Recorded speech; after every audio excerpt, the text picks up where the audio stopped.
Assalamualaikum warahmatullahi wabarakatuh. Jumpa lagi di channel YouTube Miratul Aziza, dan selamat ya buat kalian yang sudah lolos seleksi sampai tahap akhir beasiswa S2 Universitas Pertahanan RI. Dan selamat menikmati pendidikan dasar atau Diksar Bela Negara di Depo Pendidikan Latihan Tempur Rindam Jaya. Setelah menyelesaikan Diksar Bela Negara, kalian akan lanjut dengan perkuliahan. Dan jika kalian ingin lulus tepat waktu, kuliah S2 di Unhan, kalian udah tepat banget berada di track ini, yaitu menyimak video yang akan saya share, yaitu tips lulus tepat waktu kuliah S2 Unhan. Check it out.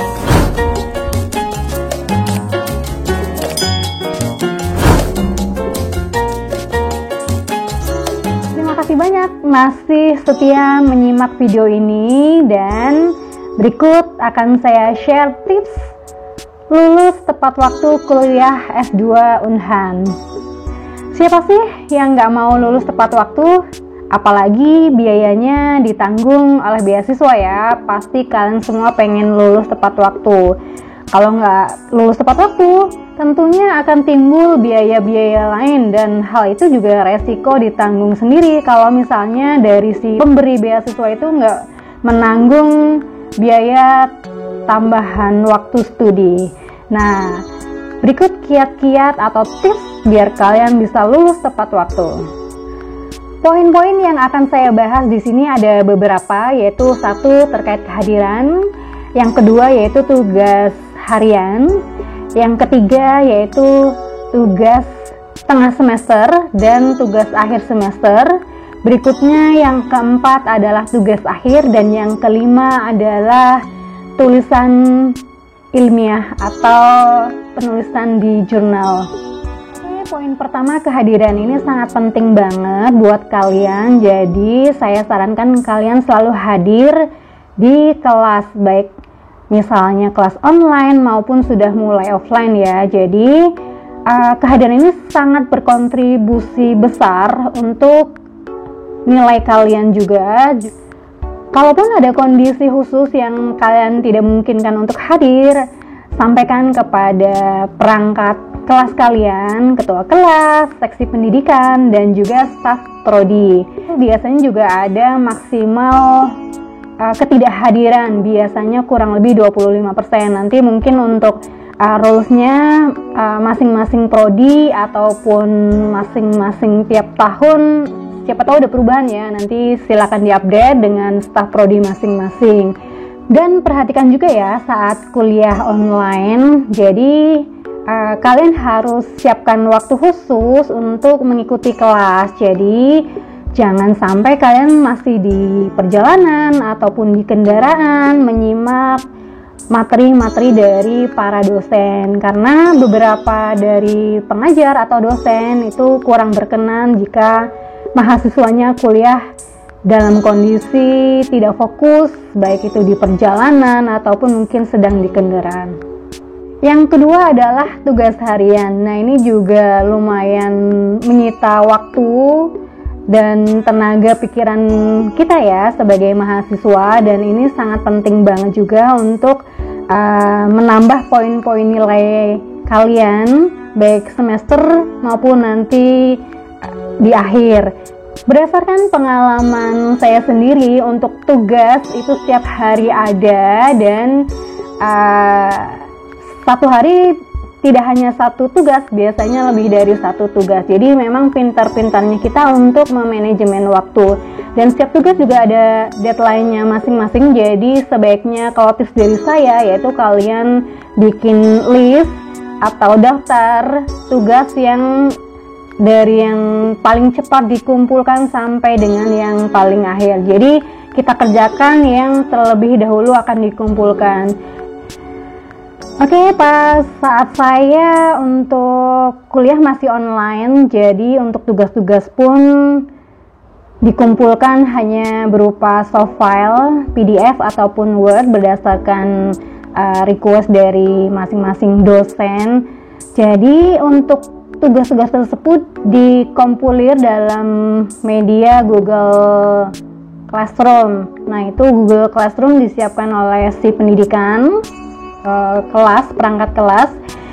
Dan berikutnya nanti baik apakah itu seksi pendidikan ataupun mahasiswa yang bertugas hari itu nanti menyampaikan kepada dosen, kurang lebih seperti itu. Dan kalau misalnya kalian mau mengerjakan tugas, selain dari prioritas juga kalian sebaiknya mengerjakan dari tugas yang termudah. Jadi biar kita punya spare waktu lebih untuk mengerjakan tugas yang lebih sulit lagi. Dan kalau misalnya kalian sudah stuck banget nih, udah nggak punya ide tapi udah deadline udah di depan mata, ya kalian bisa intip-intip di Google Classroom kelas kalian ya. Jadi intip punya temen-temen yang lain. Nah, kami bukan untuk plagiasi ya atau mencontek plak, bukan. Jadi untuk inspirasi kalian, mau dibikin seperti apa sih, nanti tinggal kalian kembangkan. Baik, kalian bisa juga mungkin melihat dari daftar pustaka yang mereka referensi yang mereka gunakan. Jadi kalian bisa, dia pakai referensi ini, kalian download dulu ataupun searching dulu, terus nanti dari situ akan muncul ide-ide apa yang akan kalian sampaikan di jawaban tugas kalian. Dan untuk mempermudah saat kalian mengerjakan tugas-tugas berikutnya, jadi simpan literatur yang sudah kalian cari ataupun download dalam folder sesuai dengan topik. Jadi misalnya kalian bikin semester 1, terus mata kuliahnya misalnya contohnya untuk manajemen bencana ya. Jadi misalnya mata kuliah manajemen bencana. Nah, dalam folder manajemen bencana itu, mata kuliah manajemen bencana itu dibuat per topik. Jadi misalnya folder PRB yaitu pengurangan resiko bencana. Terus nanti folder itu, maksud saya folder PRB itu yaitu berisi tentang literatur tentang pengurangan resiko bencana. Terus yang kedua misal folder tentang penanganan pasca bencana. Nah, itu di dalam folder itu nanti terdapat literatur penanggulangan pasca bencana. Jadi enak saat nanti kita mengerjakan tugas, terus kita sedang membuat pembahasan, terus kita butuh teori tentang ini. Jadi kita enak tinggal nyari di folder yang sesuai topik itu.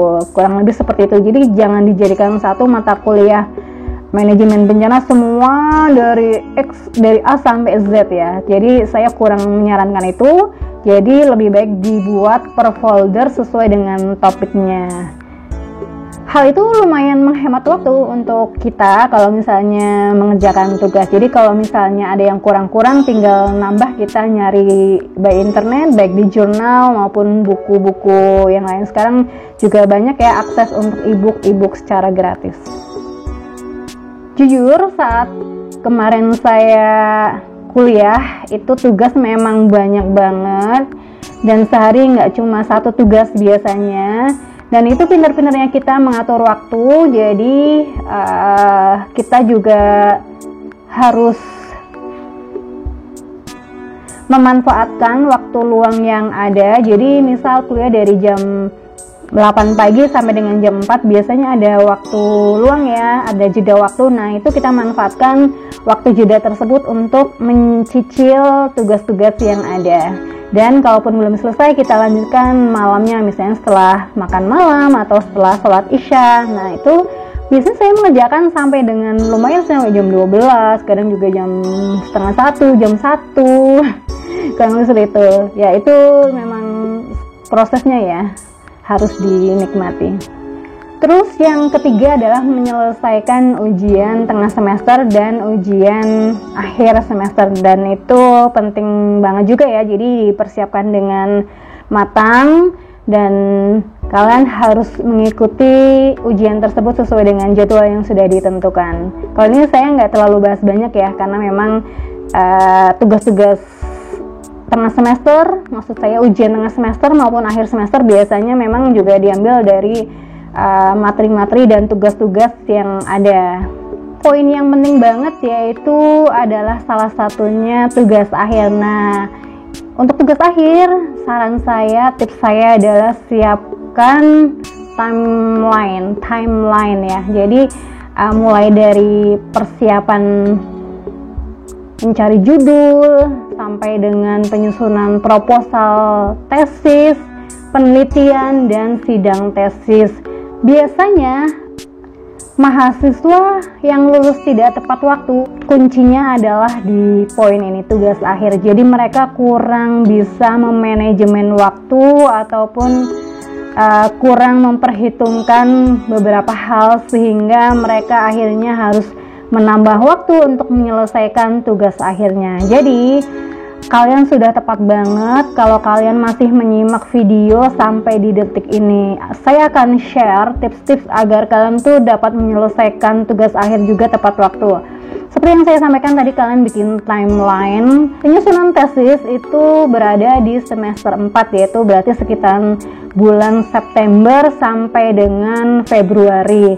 Nah, kalian bisa manfaatkan misal dengan bulan September sampai dengan Oktober penyusunan proposal ya. Jadi mulai dari judul sampai dengan proposal. Jadi terus berikutnya biasanya kalau di prodi manajemen bencana sendiri ada namanya sidang proposal juga. Dan sebelum sidang proposal ada namanya sidang pra-proposal. Jadi yang sangat dinilai itu saat sidang proposal. Cuman untuk persiapan nih, barangkali ada yang kurang-kurang baik dari segi penulisan, konten, dan lain-lain. Nah, itu di prodi manajemen bencana sendiri disediakan, diwadahi atau difasilitasi dengan paparan pra-proposal. Oke.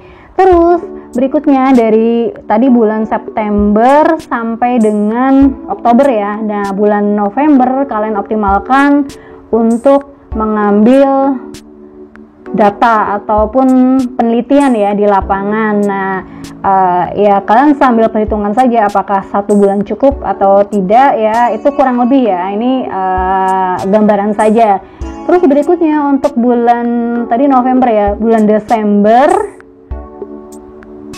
kalian optimalkan untuk menyusun laporan penelitian, termasuk dengan konsultasi juga ya dengan dosen ya, mulai dari penyusunan proposal sampai penelitian dan penyusunan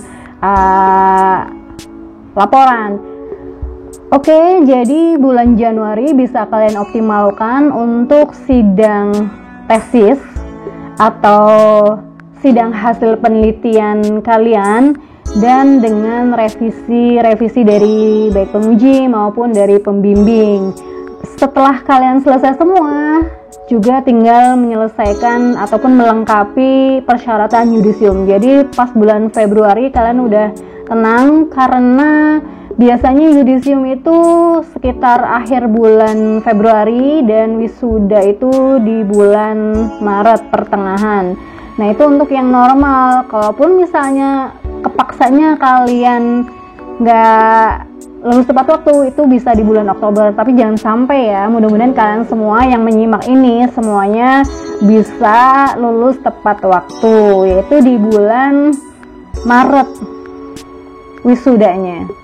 Jadi kunci poin kalian lulus tepat waktu atau mundur itu biasanya memang di sini, di tugas akhir. Jadi kalian harus benar-benar bikin timeline lebih awal. Dan yang terakhir yaitu sebagai pendukung nih, jadi yaitu tentang tulisan ilmiah yang dipublikasikan di jurnal ya, jurnalnya Bersinta, baik mulai 4, 3, 2, ataupun 1, ataupun bahkan sampai Scopus ya.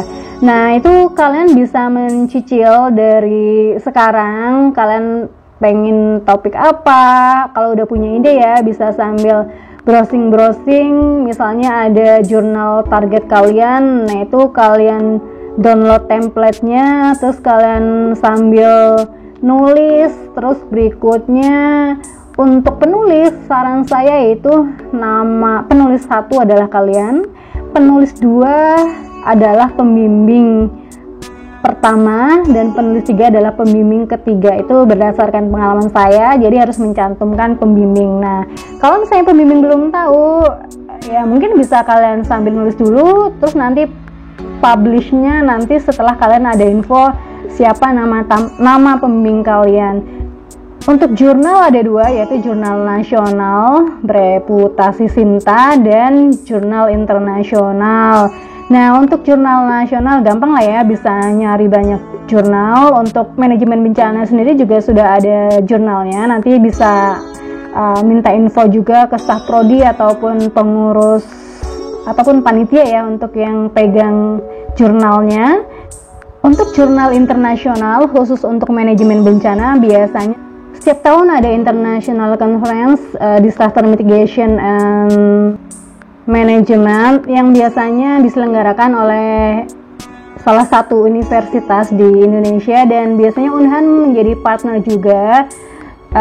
Mahasiswa-mahasiswa manajemen bencana bisa berkontribusi dalam menyampaikan papernya. Kurang lebih itu yang bisa saya sharing, tips lulus tepat waktu kuliah S2 Unhan. Semoga bermanfaat dan saya doakan kalian semua yang menyimak video ini semakin sukses, berkah, dan tentunya lulus tepat waktu kuliah S2 di Unhan. Bantu klik subscribe, like, dan share ya, biar saya makin bersemangat bikin video-video berikutnya. Terima kasih.